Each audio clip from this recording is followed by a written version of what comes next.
मनोजवं मारुततुल्यवेगं जितेन्द्रियं बुद्धिमतां वरिष्ठं वातात्मजं वानरयूथमुख्यं श्रीरामदूतं शरणं प्रपद्ये। संपूर्ण श्लोक का प्रयोजन अंतिम पंक्ति में कह दिया।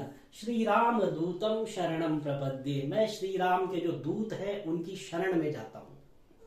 अब वो जो श्री राम के दूत है उनकी क्या क्या विशेषता है उसके बारे में बात करते हैं श्लोक में। मनोजवम मारुततुल्य वेगम, जव जव शब्द कहते हैं गति को,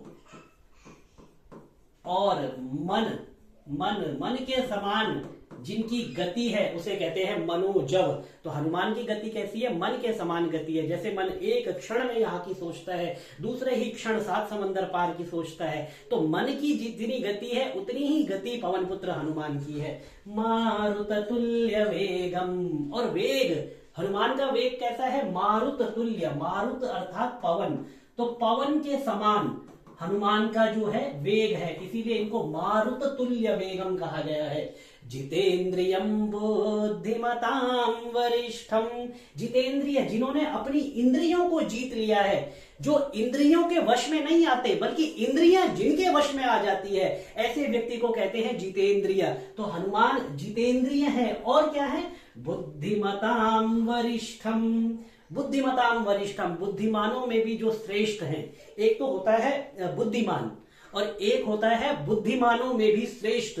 तो पवन पुत्र कैसे हैं? जो बुद्धिमानों में भी श्रेष्ठ हैं। इसी तरह की एक बात हनुमान चालीसा में भी आती है, पवन सुत नामा अतुलित बल धामा। तो वहां पर उनको बलशाली नहीं बताया गया, वहां पर उन्हें बल का धाम बताया गया है। वैसे यहां पर बुद्धिमतां वरिष्ठम, बुद्धिमानों में भी जो श्रेष्ठ हैं उनको बुद्धिमतां वरिष्ठम ऐसा हनुमान को बताया गया है। उसके बाद और विशेषता बताते हैं, वातात्मजम वानरयूथ मुख्यम, ये परिचय है हनुमान का।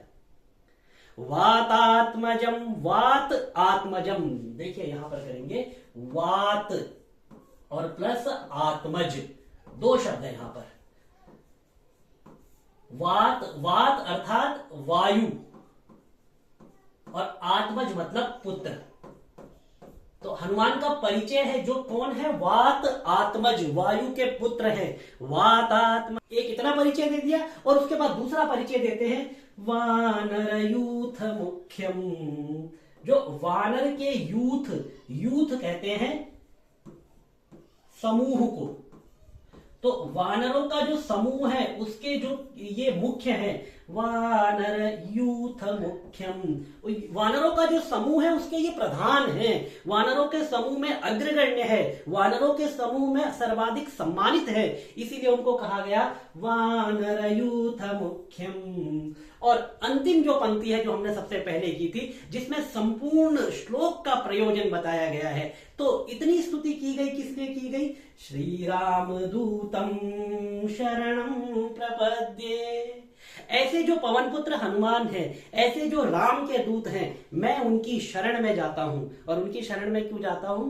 क्योंकि भूत पिशाच निकट नहीं आवे, महावीर जब नाम सुनावे, नासै रोग हरई सब पीरा, जपत निरंतर हनुमत वीरा, जय जय जय हनुमान गुसाई, कृपा करहु गुरुदेव की नाई। इसीलिए ये पंक्ति के अंत में, श्लोक के अंत में कहा गया, श्री राम दूतम शरणं प्रपद्ये।